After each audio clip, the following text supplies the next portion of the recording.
Bom, então, a pré-produção do espetáculo Imagina Ser um Pássaro, ela foi muito rápida, ela teve 2 semanas, né? Foi um tempo muito rápido. E ela foi totalmente pensada por mim, que estou em cena, e pelo Pablo, o diretor, e também o dramaturgo desse espetáculo. Então a gente pensou junto o que a gente queria levar, né, para esse espetáculo. Então logo a gente, por, né, se tratar de uma pandemia, a gente levaria coisas que a gente tivesse dentro do quarto mesmo, dentro da casa. Então aí a gente usa de papéis, né, de folhas coloridas para fazer os origamis, para fazer aviões e para compor esse cenário.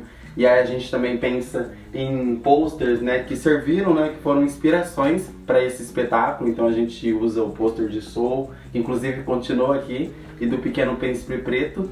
E aí a gente também pensa no ambiente, onde a gente poderia usar como palco, que lugar dessa casa. Então a gente usa o quarto como esses dois cenários. Um lado é o quarto do João e do meu outro lado aqui é o reino do João, né? Do rei João. E você acha que é importante pro ator ensaiar aonde ele vai se apresentar? Muito, muito. Eu acho que assim, um espetáculo, quando você vai ensaiar ele, no início acho tudo bem, você tá ainda se apropriando das falas, né? Do seu personagem. E aí depois isso ganha muita importância, a questão do espaço, aonde vai ser feito. Desde o início a gente já ensaiava aqui nesse ambiente, então... E aí eu já fui entendendo as marcações, aonde eu estaria. Eu acho que isso é muito importante, né? Porque tem todo o lance de atmosfera do lugar.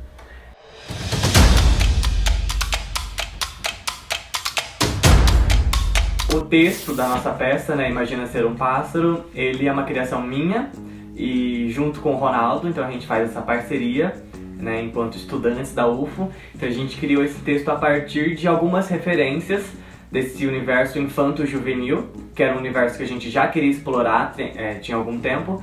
Então essa foi a oportunidade perfeita, né, da gente juntar nossas mentes brilhantes e criar essa peça. Algumas referências, elas estão até aqui, elas aparecem na peça, não sei se vocês conseguiram reparar, que é o filme Soul, da Pixar, e a peça é O Pequeno Príncipe Preto, do Rodrigo França, que é um autor brasileiro, né? Então a gente claro, né, a gente teve outras referências também, outras referências estéticas, né, outras referências visuais, mas de texto, de dramaturgia, essas foram as nossas referências mais fortes. Então eu acabei de falar dramaturgia, né, o que é uma dramaturgia? Nada mais é do que um texto teatral, né? A gente sabe que a língua portuguesa tem vários tipos de texto, e o texto teatral se chama dramaturgia, assim como o texto para o cinema se chama roteiro, enfim.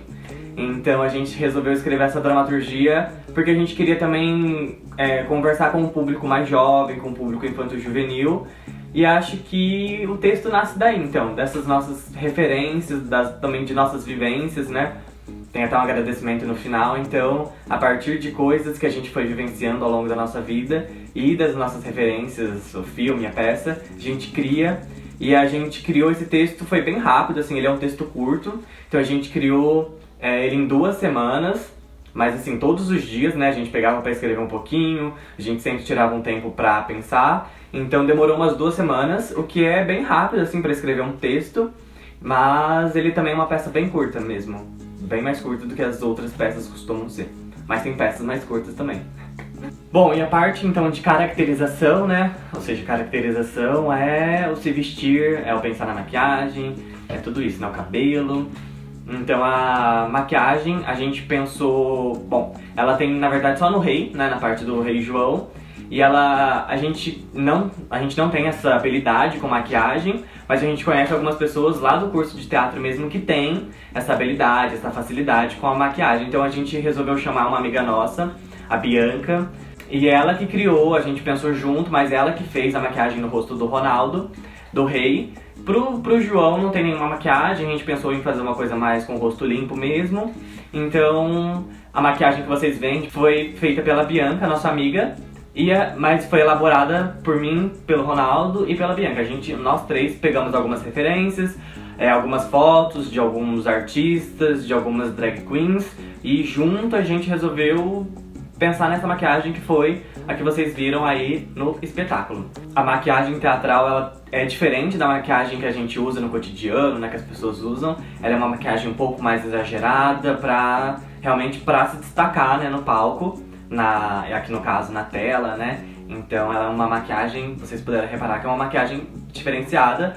Então por isso que a Bianca ela tem essas técnicas que a gente não tem por enquanto.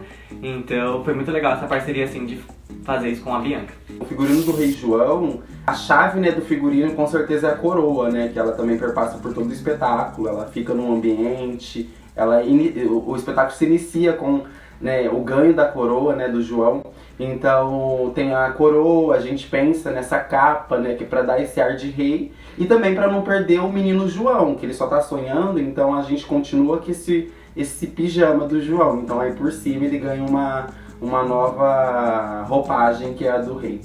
É muito importante a gente falar sobre a produção dos materiais, né, do reino do João, as fitas que foi colada na parede, o espelho que foi feito ali de papel. Então é muito importante a gente dizer que a produção dentro de casa, ainda mais se tratando de quarentena, ela é viável com os materiais que você tem dentro de casa. Então hoje em dia tem muitas referências, você pode pesquisar, ver como faz. Então a gente faz isso, a gente usa os papéis, monta, coloca. Então tudo foi confeccionado pela gente, assim. Eu acho que foi um dos ganhos do espetáculo. A gente pensou na iluminação também, a gente não tinha as luzes, também foi uma parceria minha, do Ronaldo e com algumas amigas nossas, a Mari e a Ruth, que também tem uma facilidade, uma habilidade melhor com a iluminação.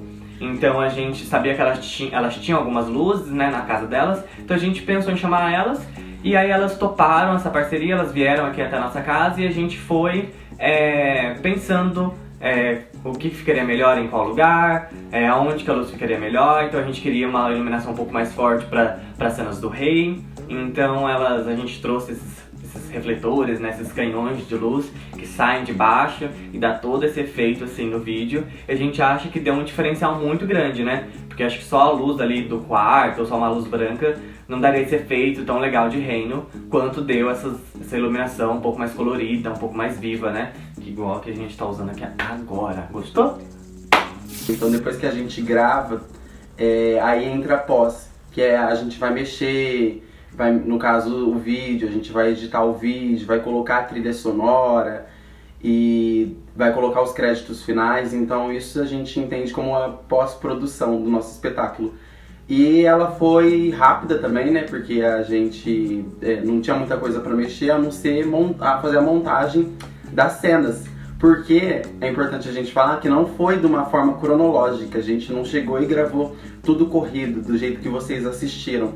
A gente grava o espetáculo de forma bem cortada, né, porque antes a gente grava o Rei João, que tem a sua maquiagem, e aí depois a gente grava o João.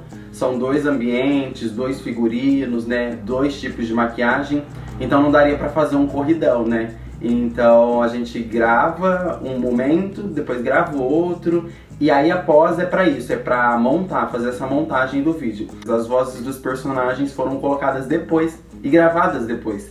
As vozes que vêm, né, externas, elas também foram feitas por mim. Na pós-produção eu coloco essas vozes, a voz do rapaz, né, o guerreiro lá no Rei João, a voz da mãe do João. Então esse momento de pós é pra isso, é pra colocar essas vozes, pra montar o vídeo, colocar a música que a gente conseguiu de um aluno da UFO. A gente pensou em um ator em cena, em um ator só em cena, porque esse espetáculo a gente pensou ele pra festivais, né, de teatro, e nesses festivais eles exigiam que fossem só um ator em cena. Então a gente pensou no espetáculo a partir desses festivais, né? Então a gente criou o espetáculo também pensando nesses festivais. Então a gente pensou só um ator, mesmo que a peça tenha vários personagens.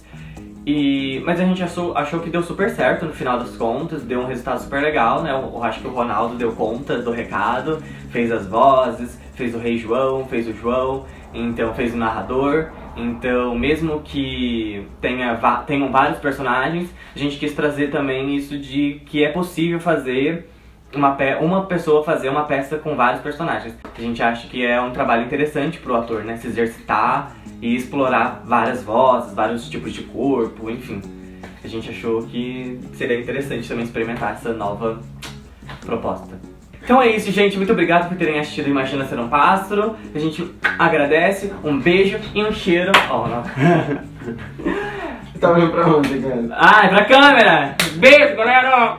Tchau, obrigado, gente. Obrigado. alunos, Carol, todo mundo! Residência Pedagógica 2021! Se vocês tiverem gostado muito do nosso espetáculo, peçam outro pra Carol. E mande um pix pra gente também. Manda um pix. Tchau. Tchau, gente. Fui!